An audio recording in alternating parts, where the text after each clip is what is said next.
El Colegio La Granja está ubicado en el poblado de Cajón. Este queda a 8 kilómetros hacia el norte de la ciudad de Temuco y actualmente cuenta con 5.000 a 6.000 habitantes. Este colegio cuenta con la modalidad polivalente, es decir, que imparte cursos del ámbito técnico-profesional como científico-humanista. En cuanto al universo estudiantil, encontramos que en el año 2019 la matrícula de este colegio fue de 773 alumnos, destacando el origen rural como predominante de la mayoría de estos.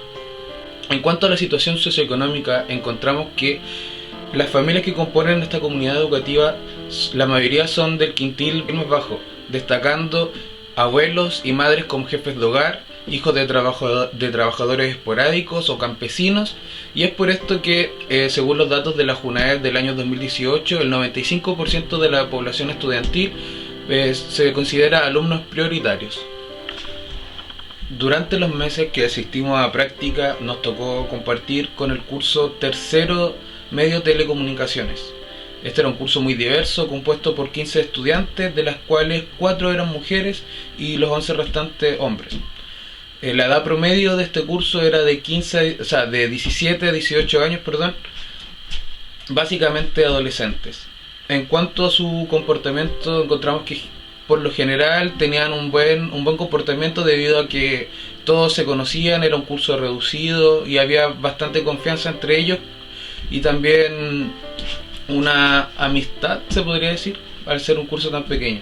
Sin embargo, al iniciar la clase siempre se demoraban 5 a 8 minutos en tomar asiento, quedarse en silencio para poder dar inicio a la clase. Pero eso no se extendía más de eso, por lo que las clases generalmente se podían llevar a cabo con normalidad. También hay que destacar que durante el desarrollo de la clase en algún momento se podían conversar, lo que dificultaba la fluidez de la clase. Sin embargo, la profesora les llamaba la atención y en 1 o 2 minutos ya se podía retomar la clase. Creo que eso es lo...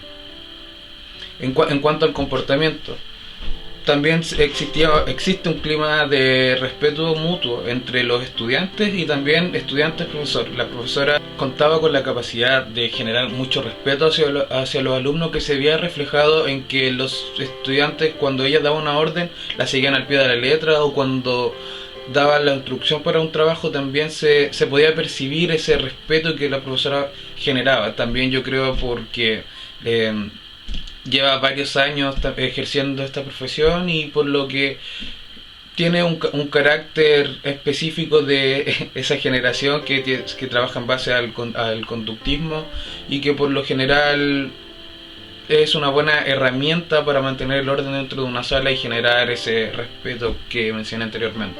Como bien es sabido, al momento que un profesor se encuentra con un nuevo curso, se aplica un diagnóstico para el aprendizaje. Nosotros también lo realizamos para el tercero de telecomunicaciones y vamos a hacer un resumen de los aspectos más importantes que pudimos desglosar, de las características más importantes que pudimos desglosar a propósito de la aplicación de esta prueba o de este diagnóstico. Lo primero que hay que señalar antes de iniciar el análisis de edad es que el curso tercero de telecomunicaciones corresponde a la modalidad técnico-profesional. Por ende, sus respuestas van a ser muy diferentes de lo que uno pudiera esperar que respondieran un alumno de la modalidad HC. Esto se ve reflejado principalmente en la primera pregunta, en la que los estudiantes tenían que calificar de 1 a 5 cuán importante creen que son las demás materias que no están en su especialidad. Bueno, los resultados de la primera pregunta fue que todas las materias que no tenían que ver con su especialidad empataron en un 14%.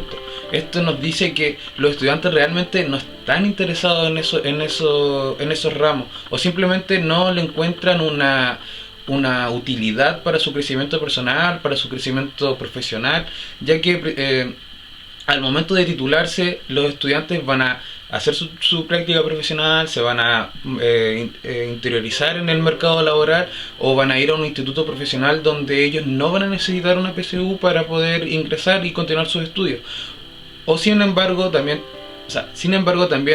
manejamos la posibilidad de que los demás profesores de las asignaturas no han sabido motivarlos o enseñarles la verdadera importancia de estos ramos para su crecimiento personal y para su inserción dentro de la sociedad.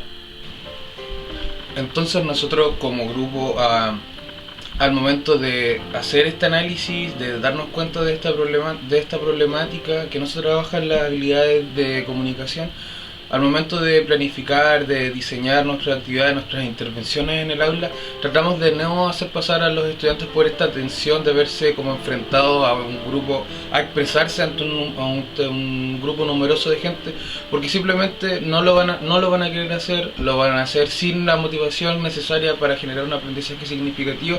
Es por ende que nosotros decidimos, al momento de diseñar una actividad de debate, de conversación, reducir los grupos para que se generen conversaciones personales, no conversaciones grupales donde por un lado habla alguien, después esa conversación se traslada al otro lado de la sala. Está bien, eso es importante, poder desarrollar ese tipo de debate, pero de forma gradual, no como se dice, tirar toda la carne a la parrilla, sino ir dosificando los niveles de argumentación, tratando de que las conversaciones sean fluidas entre persona a persona, no entre grupos grandes.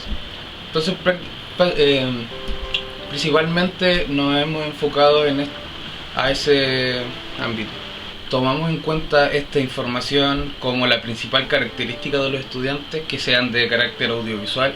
Además eso, adicional a que este curso es de telecomunicaciones, entonces tiene que ver con la tecnología, ellos saben formatear, tienen ese manejo técnico con los aparatos tecnológicos que para ellos les resulta muy familiarizado también al momento de desarrollar sus clases, porque en otros ramos también los utilizan.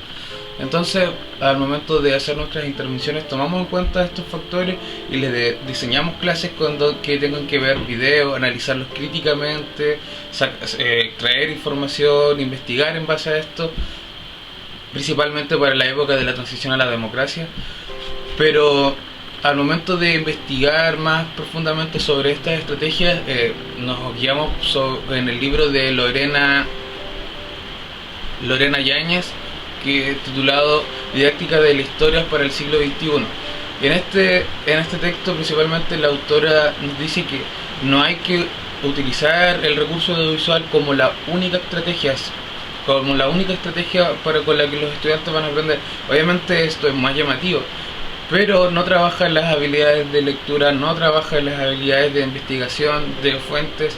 Entonces, lo que nosotros decidimos es que siempre antes de hacer una clase con material audiovisual, investigar a los estudiantes sobre el contexto en el que se va a dar este video.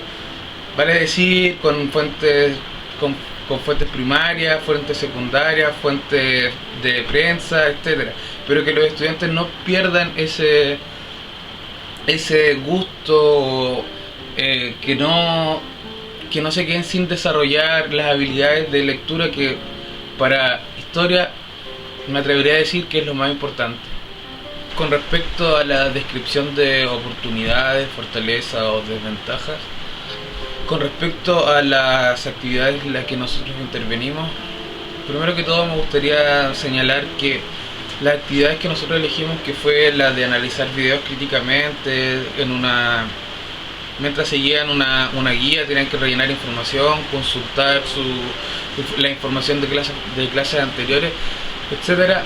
Esa actividad más bien para nosotros nos resultó bastante atractiva para los estudiantes. De hecho, fue una de las actividades en las que prácticamente participaron todos sin excepciones, y de la que de cierta forma se generaron mini debates. Como comentábamos anteriormente, preferimos hacer estos grupos más pequeños donde los estudiantes pudieran conversar, donde se sientan seguros, sientan un espacio de confort, donde no van a ser juzgados, donde van a poder expresarse libremente.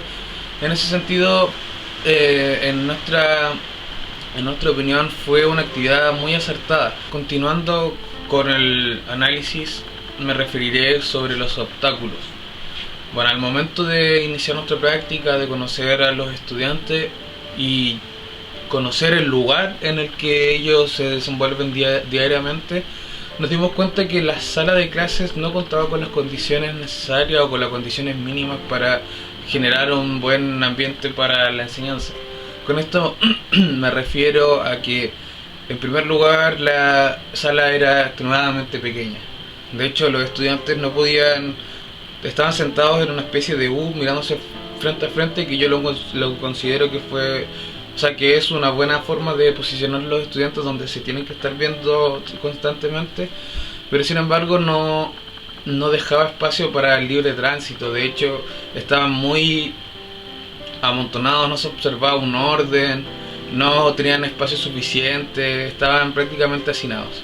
El otro obstáculo para la educación es la luminosidad de la sala, que encontramos que tiene 4 focos fluorescentes, pero de estos solo funcionan 2, y de hecho el posicionamiento de la sala hace que la ventana principal donde a ellos les llega luz natural no está obstaculizada por un edificio que está al lado, que también pertenece al colegio. Entonces no tienen luminosidad suficiente, lo que de cierta forma es depresivo, y nos dimos cuenta de que los estudiantes constantemente estaban somnolentos en la clase, estaban con caras de sueño, no tenían ánimo para hacer nada, no tenían energías ni nada de eso.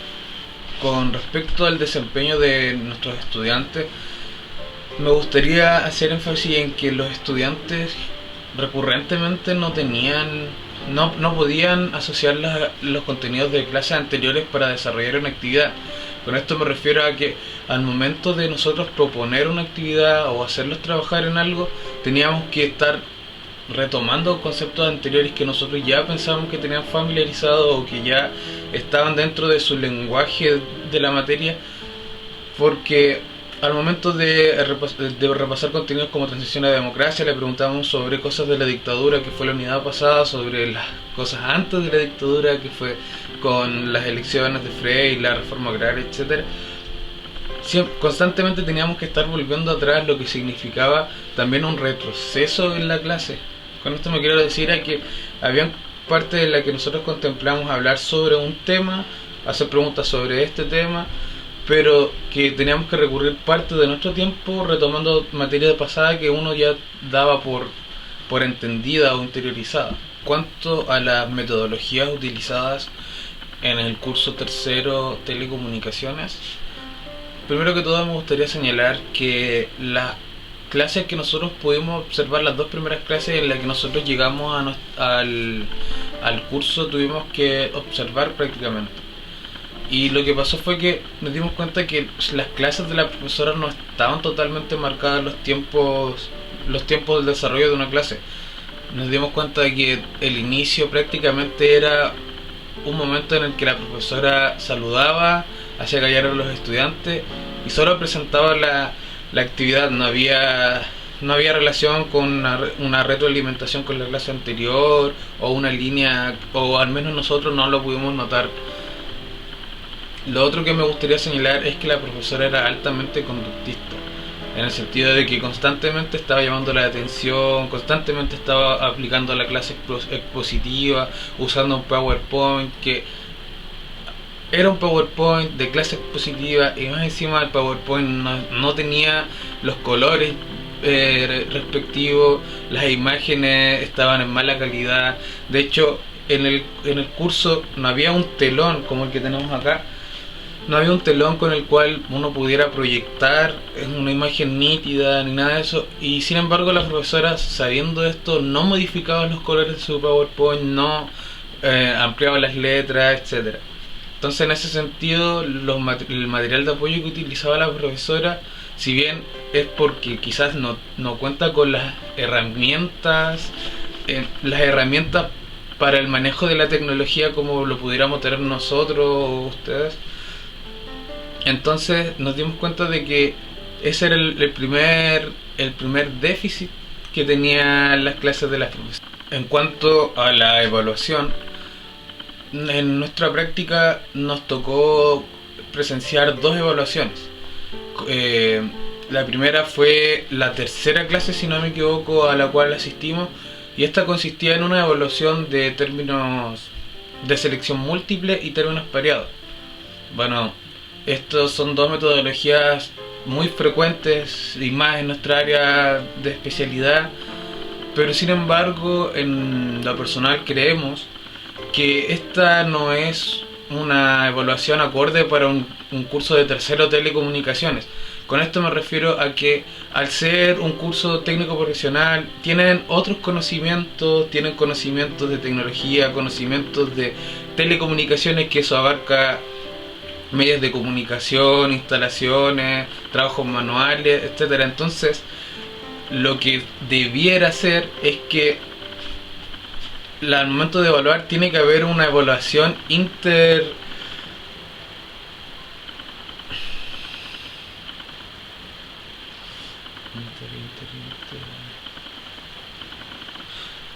una evaluación interdisciplinaria, en la cual los estudiantes pudieran manifestar sus habilidades que aprendieron en sus cursos de técnicos profesionales.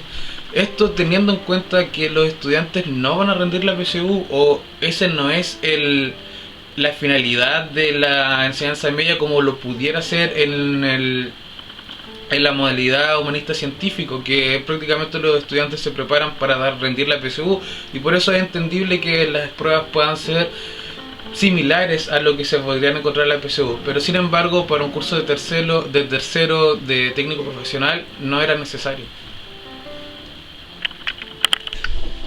Con respecto a las conclusiones, me gustaría mencionar que en esta experiencia de práctica tuvimos muchos aprendizajes que de otra forma, o si de haber hecho la práctica de forma más tardía o en otro establecimiento, quizás no lo íbamos a poder interiorizar o aprender. Con esto me refiero en primer lugar a que con esta práctica pudimos aprender el manejo de los tiempos, que para una clase, para la estructura de una clase, es fundamental el hecho de poder llevar los tiempos. Con esto me refiero a que nosotros pudimos, al momento de nosotros aplicar nuestras clases, y como estaba establecido al inicio del curso que teníamos que hacer una actividad por tiempo de la clase, nosotros nos llevamos esa estructura al pie de la letra. Con esto me refiero a que nosotros no hicimos partes de la clase, sino que hicimos 2 clases completas: inicio, desarrollo y cierre. Entonces con esto nos dimos cuenta de que la actividad, las partes de la clase no necesariamente tienen una estructura fija o un tiempo determinado. Por ejemplo, en una actividad que fue la última actividad que hicimos, que tiene que ver con el debate en base a la contingencia nacional del contexto de estallido social, nos dimos cuenta de que nuestra actividad de cierre fue mucho más extensa que las actividades de cierre que generalmente nosotros conocíamos. De hecho, nuestra actividad de cierre duró aproximadamente 30 a 40 minutos, que fue el debate propiamente tal, de dar ideas, de generar conclusiones, etcétera. Entonces nos dimos cuenta de que la estructura de inicio, desarrollo y cierre, si bien es importante, la durabilidad de esto no es algo que esté tan fijo o que sea tan importante tener determinado si ya el inicio dura 15 minutos, el desarrollo 45 y el cierre 10 minutos más.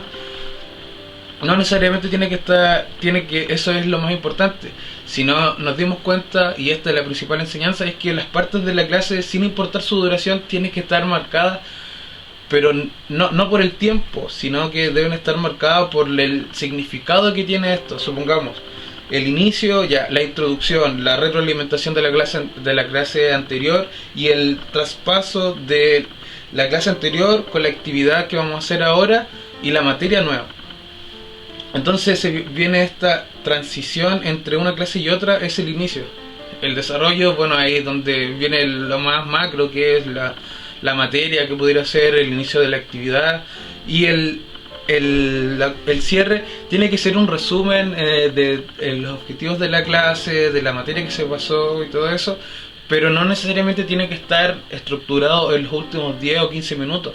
Puede tener una extensión mucho más larga, o también puede ser mucho más corta, como no sé, 5 o 6 minutos, que puede ser evaluación formativa en base a checklist y ese tipo de cosas.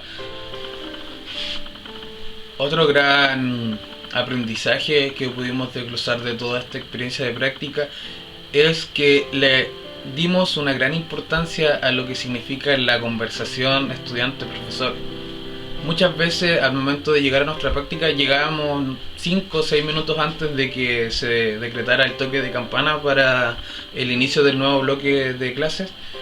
Y en ese transcurso llegábamos a la sala, nos ubicábamos, dejábamos nuestras cosas y siempre habían estudiantes que estaban ahí. De hecho, en ningún momento cerraban la sala en los momentos de los recreos.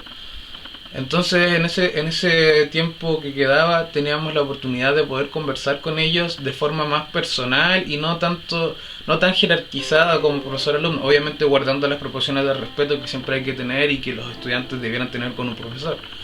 Pero se hacían conversaciones más cotidianas. Generalmente conversábamos de lo que pasaba con los partidos de fútbol, con algún juego en específico, un videojuego. Y eso nos hacía entrar, nos hacía conectarnos de otra forma con los estudiantes, que al momento de nosotros realizar nuestras clases podíamos valernos de esta interacción previa para poder llegar de mejor forma al estudiante. Supongamos, esto pasa cuando de repente uno hace una pregunta y generalmente no todos responden o no hay una respuesta rápida y uno después tiene que cambiar a una pregunta dirigida. Uno puede utilizar ese momento en el que ya se hizo un lazo de confianza con el estudiante para utilizar esa información previa. Supongamos, si uno habla de un juego o algo que tenga que ver de cierta forma con un poco con la materia, uno puede hacer ese traspaso de la confianza que tuvo un momento previo a generar una pregunta dirigida y que el estudiante se sienta con la obligación de tener que contestarla por el hecho de que ya hay una confianza previa en base a una conversación cotidiana.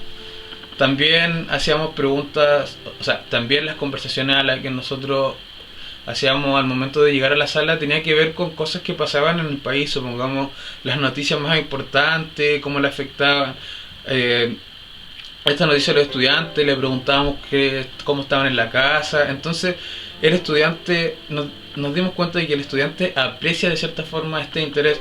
Obviamente no al grado, con nosotros no se daba tanto ese interés porque realmente nos veían una vez a la semana, pero me atrevería a afirmar que si uno recurre a esta estrategia durante toda la semana, durante todas las clases, se genera un lazo mucho más fuerte con el estudiante y el respeto y las clases se hacen mucho más llevaderas y de hecho se genera una conexión entre el mismo curso y el profesor, por lo que los aprendizajes y las disposiciones de aprendizaje van a ser mucho más favorables al momento de tener esta confianza con los estudiantes.